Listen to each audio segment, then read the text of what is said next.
Hey, what's up? I'm gonna do another album ranking for you. Today I'm doing Black Sabbath, and I'm doing all of their 19 studio albums. This was a really rough one to do because obviously Black Sabbath is an amazing band, but they also have like a very musically diverse discography. And there were some albums that I had to go back and re-listen to jog my memory because there were some albums that I had only listened to like maybe once a long time ago. So I had to listen to them again today to refresh my memory. So anyway, that being said, this list is just opinion based. It's my personal ranking. Um, so that being said, let's just jump right into this. So at the bottom of the barrel in 19th place, we have the insufferable Born Again, my least favorite Black Sabbath album of all time. It features lead vocals from Deep Purple vocalist Ian Gillan, and his vocals just do not work on this album at all. That high pitched shrieking thing that he does is just it's cringeworthy, but it's also kind of hilarious. Like I really just can't help but laugh at his vocals on this album. It's just so funny, and I don't know. It sounds hilarious. It sounds like a angry cat a lot of the times. Um, yeah, and the production is terrible. It sounds like mush. All the songs just sound like hot garbage to me. The songwriting isn't good. Um, there'll be decent riffs here and there, but ultimately it'll just get ruined by his voice, in my opinion. Uh, the one song on this album that I can tolerate is the title track "Born Again," and that is pretty much it. Can't really stand much else on this album. I think if I had to pick like what the worst song would be, it would probably be "Disturbing the Priest." I don't know what that song is. It's just like noise to me. It's just like really bad guitar harmonics and high pitched laughing. That's pretty much it. And Ian Gillan himself said that he wasn't a good fit for Black Sabbath, and I could not agree with him more. He was a terrible fit for Black Sabbath. It didn't work, and this was the only album he ended up doing with them. And too bad it wasn't better, but Born Again is my least favorite Black Sabbath album, and it is in 19th place for me. All right, so in 18th place, I have Tony Martin's last album with Black Sabbath, Forbidden. The very disliked album amongst Black Sabbath fans, and it is a terrible album. It's not good at all. I mean, the first song features Ice T for crying out loud. I mean, whose genius idea was that? Um, yeah, this album is just not good. Tony Martin changes his vocals quite a bit compared to his previous albums with the band. I don't know why, but it's just not a good choice. The production is terrible. I don't know who produced this album, but it's just god awful. I don't know. It sounds absolutely terrible. And the first song is really bad, The Illusion of Power, but I think the worst song on the album is probably Shaken Off the Chains. I cannot stand that song. It's totally skippable. And most of the songs on this album are just very skippable. It was pretty hard to decide which album was worse, this or Born Again. But yeah, they're very close. They're pretty neck and neck in terms of terribleness. Too bad Tony Martin had to end his career with Black Sabbath with this album. But at least the good news is he has better he has more good albums than bad. This is really the only bad album he did with Sabbath, as far as I'm concerned. And Forbidden is number 18 in my list. All right, so 17th place, I am going with somewhat of a classic album. It is an Ozzy album, but this album just overall doesn't really do it for me. I'm going with Technical Ecstasy from 1976. Um, yeah, I don't know what it is about this album. I guess it's just the fact that it has an overuse of keyboards, synthesizers, pianos, organs, whatever. A lot of that just ends up ruining the songs for me. I don't know. It just kind of feels like their hearts weren't in this one, and this album just kind of feels like it's trying to gravitate towards mainstream classic rock. Like trying to get more radio hits, I guess. And yeah, it just kind of sounds like Black Sabbath trying to be Boston or something like that. I don't know. That's just my take on it. Um, the best song on the album, in my opinion, is probably the first track, "Backstreet Kids." It's got a good groove, and I can get through that song. It's got a good groove to it. But other than that, The album is pretty overall forgettable for me. I don't know. Don't love Ozzy's vocals on this album either. I don't know why. I don't love them.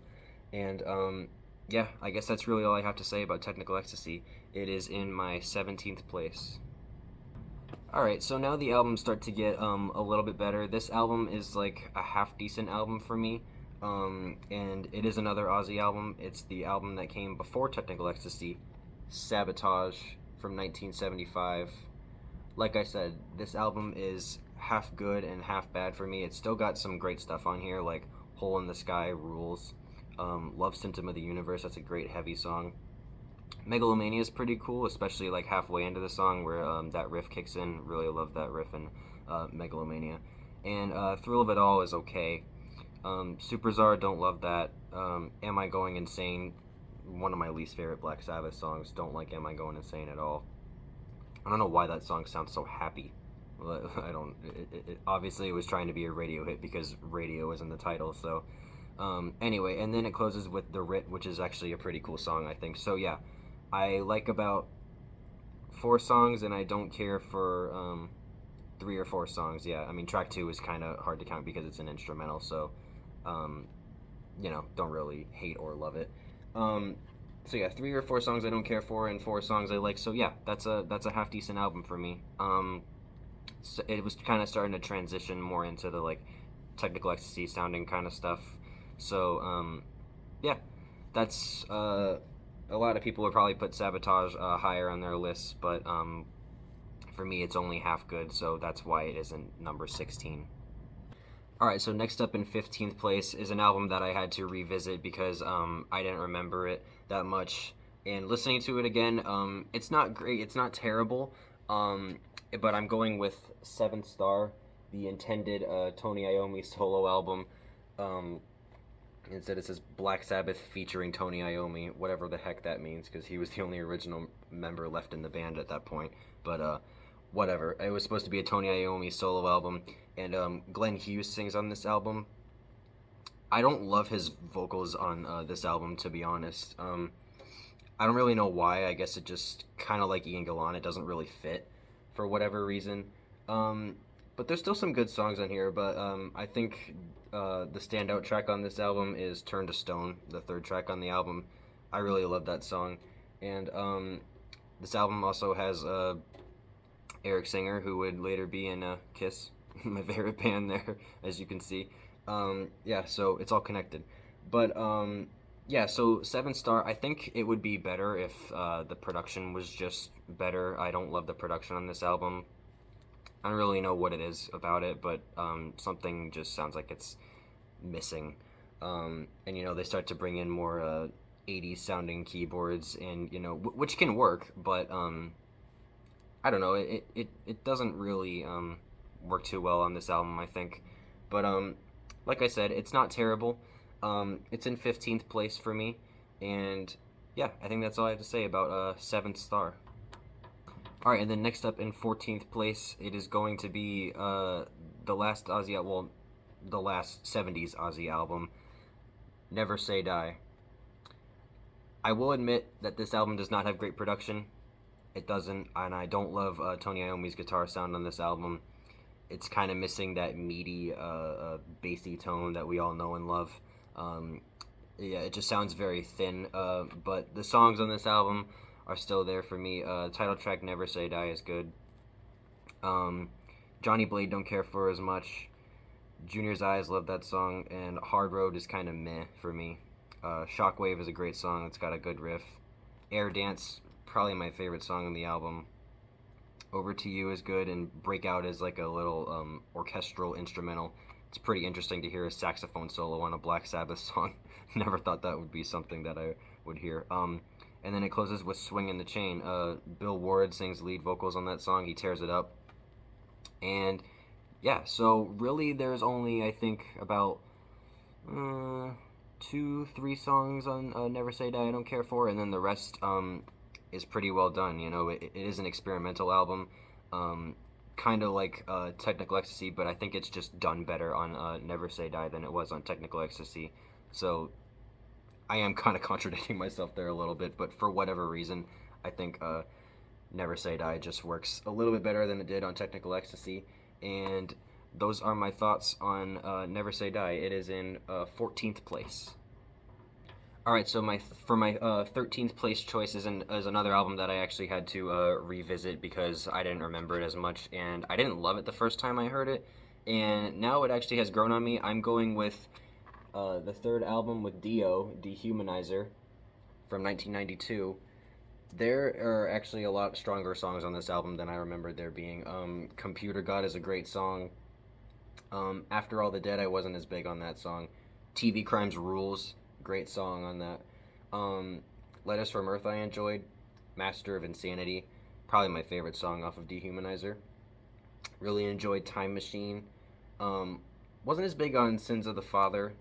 I liked Too Late and and then Buried Alive was it was an okay song. It was pretty heavy, but it did get a little repetitive after a while. Um, so yeah, Dehumanizer has definitely grown on me. I still don't love the production on Dehumanizer. The drums kind of sound like they were recorded in a garage. that's just that's just what my ears hear. I don't know, but yeah, it could use a little bit of a touching up, I think. But yeah, definitely not as bad as I remembered it being. It's still probably the worst of the Dio albums in my opinion, but yeah, it's not as bad as I remembered it being. So, 13th place is Dehumanizer. All right, so for my 12th place pick, we have the first good Tony Martin album, Cross Purposes. Absolutely love this album, and pretty much from here on out, all of Sabbath's albums start being fantastic all the way through. So it gets really hard to pick these albums, but this album is great. Love all the tracks: Eyewitness, Cross of Thorns, Psychophobia, Virtual Death. That's a great heavy song. Immaculate Deception, Dying for Love, Back to Eden, great song. The Hand That Rocks the Cradle, Cardinal Sin, and Evil Eye. And then there's a bonus track called What's the Use. I love all of it. It's just all absolutely great. Um, I think if I had to pick I don't know if I could pick a favorite off this album. That's really hard to do. Man, I guess if I had to pick a favorite, I'd probably go with the last track, Evil Eye, which they actually co-wrote with Eddie Van Halen, which is pretty cool. And then if I had to pick a least favorite, man, I don't know if I can do that. Maybe I go with track 9, Cardinal Sin. Not that I hate it or anything. It's great, but I guess just compared to the other songs, it's just a tad weaker. But it's not a bad song. This album is just fantastic all around. So 12th place is Cross Purposes for me. Love this album. All right, then continuing on to 11th place, continuing with Tony Martin here. I'm going with Tear from 1990 for my 11th place choice. Again, fantastic album. I love every track. It is a very great album. Every track from Anno Mundi all the way down to Heaven in Black. Love all of it. Favorite track on this album is probably Valhalla. That's just such a great song, and I really enjoy the production on this album, actually. It's got like a nice like reverb quality to it, and I think it's very atmospheric, and yeah, I love it. Least favorite song, man. I don't think I guess if I had to pick a least favorite song, I may go with track 2, The Lawmaker. Again, not bad. I'm just picking a good song over good song here because I really do enjoy every song off of Tear, and really looking forward to hearing the remastered versions on this box set coming out soon. Really looking forward to that. So Tear is in my 11th place. All right, so now we have made it to the top 10, and to kick off top 10, continuing with the Tony Martin theme here, I'm going with Headless Cross for my 10th place option. And again, I feel the same way about all these Tony Martin albums and all the Sabbath albums to come. Just all the way through, great albums. Nothing bad to say about it. Love the production. Love Tony Martin's vocals. He kills it on this album, especially on the song Nightwing. Man, he absolutely tears it up. Fantastic. performance from Tony Martin. Um, my favorite song on this album is probably When Death Calls, featuring Brian May, actually, who does a really great guitar solo in this song. So that's an interesting combination. Queen and Black Sabbath there. Um, Man, I can't wait for these albums to come out. I want to own them so bad. Can't wait to hear what the remastered sounds like because they already sound great as they are. This, along with Tear, I think have very similar production, and I'm a big fan of it. Sort of sounds very White Snake like to me, at least. Yeah, I love all these songs. Headless Cross, Devil and Daughter, When Death Calls, Killing the Spirit World, Call of the Wild, Black Moon, love that song. Nightwing and Cloak and Dagger. Headless Cross is a fantastic album, and I'm really glad that it made my top 10. So, Headless Cross is 10th place for me. Alright, so now we are in ninth place, and for my ninth place choice, I am going to go with Eternal Idol, the best album that Tony Martin did with Black Sabbath, in my opinion. Again, I feel the same way about this album, but the songs are, if not even stronger than the previous albums, because all the way through it is just fantastic. The Shining, probably my favorite song on the album, and then Ancient Warrior, Hard Life to Love, Glory Ride, Born to Lose, Nightmare, Scarlet Pimpernel, Lost Forever, and the title track Eternal Idol. It's all fantastic. Tony's riffs, Tony Martin's vocals, Eric Singer's drumming, it's all great. Love the production on this album. It sounds absolutely fantastic, like pretty much all the other Tony Martin albums. And yeah, so I kind of just went backwards there, all the way from Cross Purposes to Eternal Idol. I kind of just realized that. But yes, this is truly, in my opinion, the quintessential Tony Martin album, and it has made my ninth place. Alright, so now we have made it to 8th place, and for my 8th place choice is an album that's pretty underrated amongst fans, but personally I love it, and it is the last album to feature, well, it's their last album in general, actually. So it is 13 from Black Sabbath. Truly, truly do enjoy this album. I wish it was more appreciated by fans, but, you know, what can you do? You know, I know that Bill Ward is missing from this album, unfortunately, but quite frankly, it doesn't ruin the songs for me. Everything is great.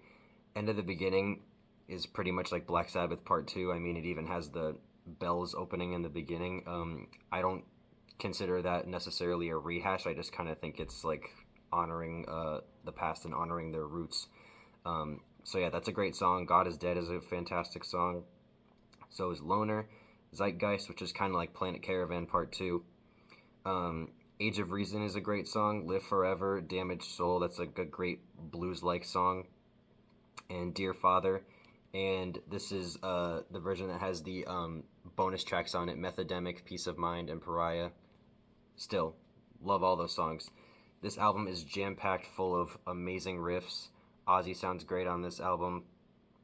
And, you know, Geezer is awesome on this album, and the drumming is awesome from Brad Wilk. And the production also. Love the production on this album. Rick Rubin, that guy. Yes, 13 is unfortunately a very underappreciated album amongst Black Sabbath fans, but personally I enjoyed it, and I am proud to have it in my 8th place. Alright, so now we're on number 7, and this is an album that would probably be a little bit higher on other people's lists, but it still got pretty high for me. I'm going with the debut album, Black Sabbath, by Black Sabbath. And it opens with the song, Black Sabbath. The album that pretty much kicked off heavy metal. And that song is just all around heavy. It's amazing, and it's classic. That song pretty much, like I said, helped kick off the metal genre as a whole. And then The Wizard is a fantastic song. NIB, obviously, great. I really like Wicked World. That's a pretty jazzy song. That's a pretty cool song. And A Bit of Finger / Sleeping Village / Warning. Love that 14-minute long song. It's pretty all over the place. There's multiple parts to that song, and I enjoy it all the way through. I love the raw nature of this album because I think they recorded it in like 2 days. I think it was 2 or 3 days, and yeah, you can definitely get the sense of um, the fact that they like kind of pretty much recorded it live, and yeah, love the sound of this album, and it deserves its place in heavy metal history. Seventh place is the debut album from Black Sabbath. All right, we are now in sixth place, and this album actually ended up making it really high, and it deserves it. It is the first album to feature Ronnie James Dio on lead vocals. Heaven and Hell, absolutely fantastic album. Love every song all the way through, pretty much like every other album I've been naming. Neon Nights, Children of the Sea, Lady Evil, Heaven and Hell, the title track, Wishing Well, Die Young, Walk Away, and Lonely is the Word. Fantastic stuff. I mean, really is. If I don't know how to pick a favorite off this album. I really don't. I mean, it's all just so good. The guitar playing, the vocals, the drumming, bass playing, everything about it. Production, I love it. I don't know if I said that yet, but I really love the production on this album. Um, Man, I might go with Children of the Sea. That's just kind of how I'm feeling right now. Children of the Sea, probably my favorite song, and least favorite song does not exist on this album, so not even gonna go there. Heaven and Hell, sixth place. Alright, we have now made it to the top five, and boy, am I glad that this album made it into my top five. And I'm gonna do something right now that a lot of Sabbath fans don't normally do. This is pretty uncommon, but I'm going to put Mob Rules just slightly above Heaven and Hell. I think that the production makes it sound a little bit heavier, and the songs are just a pinch better. They're very close. They're very much sister albums, but I think that Mob Rules just really hits the nail on the head, and it's just a tad better than Heaven and Hell. I mean, you got Turn Up the Night, Voodoo, Sign of the Southern Cross. What a heavy song that is. E5150, the instrumental. And then title track Mob Rules, love it. Country Girl, Slipping Away, Falling Off the Edge of the World, boy do I love that song. And Over and Over. I absolutely love Mob Rules. Man, picking a favorite song on this is like picking your favorite child or picking your favorite guitar. I don't know how to. Oh man. If I had to pick a favorite, I guess right now I'm kind of feeling like, yeah, I think I'm gonna go with "Sign of the Southern Cross" because that is just one of the heaviest Black Sabbath Dio songs known to man. So there you go. I did it, and I put Heaven and Hell. I put Mob Rules just a little bit above Heaven and Hell. I absolutely love that album, and it is in my fifth place. And now we are in fourth place, and this album is actually pretty fitting for fourth place because it is going to be Volume 4 from Black Sabbath. Again, love this album. It is just truly a very amazing, heavy album from them. Every song is great. Well, there are some instrumental songs like FX. It's not really a song, and Laguna Sunrise is kind of just like a little acoustic instrumental. But other than that, love everything else. Wheels of Confusion, Tomorrow's Dream, Changes, Supernaut, great song. Snowblind, Cornucopia, love Cornucopia, and St. Vitus Dance and Under the Sun. Under the Sun is a heck of a closer. Love that song. It's a very heavy album. Production is kind of on the iffy side. I don't know. It's a little iffy to me. It's just a little muddy, I guess.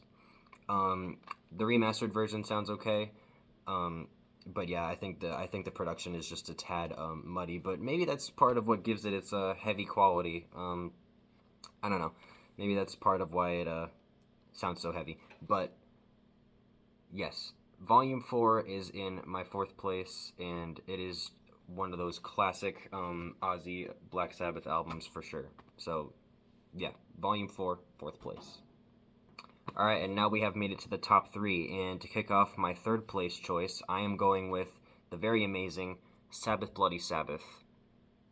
What a freaking amazing album this is.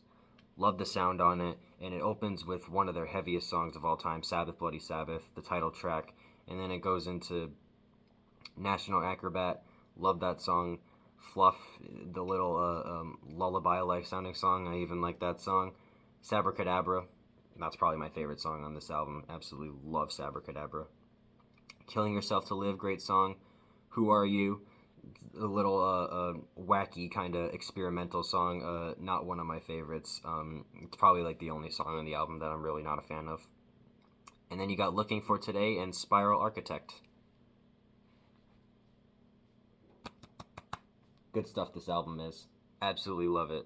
Um, for some reason, I don't know why, this is just kind of like a little nitpicky thing, but the album sounds very quiet, if you've ever noticed. Like, it's just, I think it's just the way it's produced, and for some reason it just sounds very quiet to me, and I usually find myself having to turn it up. Anyway, that's not really a complaint, it's just more of a nitpicky thing. It's just a little detail I noticed. But I think overall the album sounds very good, and I'm proud to have this album in my third place choice. Alright, we've made it up to number 2, and I am going with the very classic, the very well known, and the best selling album of all time, Paranoid. Their best selling album ever, and it's got all the classic songs you know and love. War Pigs, Paranoid, Planet Caravan, love that song. Iron Man, probably the song that no one really ever needs to hear again, but I still think it's a great song. Electric Funeral, Hand of Doom, love Hand of Doom. And Rat Salad, Bill Ward's version of Moby Dick, very, very cool drum solo from Bill Ward. And then it closes with the amazing Fairies Wear Boots, one of my favorite Black Sabbath songs ever. Absolutely love that song as a closer, and I love the song in general. And I love Paranoid, and it's their best-selling album for a reason. You know, it's absolutely great. You know, it does have some overplayed songs on here. You know, like Iron Man and Paranoid. You know, probably the songs that no Sabbath fan really ever needs to hear again. But that doesn't really take away from the album as a whole. Paranoid is still a fantastic album, and it is in my second place choice. Alright, and we have made it to number 1, and I am going to go with Master of Reality. Arguably their heaviest album of all time. I think it's definitely their heaviest album. It's just got some of the most meaty, chunky riffs that they've ever written. The first album that Tony Iommi down-tuned on, and it just absolutely knocks your socks off every time I listen to it. It's got Sweet Leaf, After Forever, Embryo, the instrumental, and then Children of the Grave, one of their heaviest songs. I absolutely love that song. And then it goes into Orchid, Lord of this World, Solitude, and then the amazing Into the Void. Master of Reality. I think this is actually their shortest album, if I'm not mistaken. But that's mostly because it's got the little instrumentals, Embryo and Orchid, and that kind of like kills the runtime a little bit. So there's really only like 6 songs on this album, because like 2 minutes probably make up the little instrumentals. So then you're pretty much left with a whole bunch of heavy songs. And Solitude is a nice little somber song, you know, and I have no idea who's singing that song. I feel like it's Bill Ward. Everybody says that it's Ozzy singing that song, but I'm not convinced that that's Ozzy singing that, because he's never sang like that before on pretty much any other song, so I don't know. I almost feel like they brought in an outside singer to sing on that song, and they just didn't give them credit, so everybody just said it was Ozzy. That's just my thoughts on that song. But anyway, Master of Reality is my favorite Black Sabbath album of all time, and there you go. I got through all 19 Black Sabbath albums somehow. That was pretty tough, and this could be subject to change because, you know, I just love every album since had this Cross Purposes. Every album since Cross Purposes, which was my 12th place, I've loved all the way through. So it was just really complicated to do that, because like that's over half the albums that I just love all the way through. So yeah, that was pretty tough, but I got through it. And let me know what you think of my rankings, and leave what your favorite Black Sabbath album is. And I'll catch you later.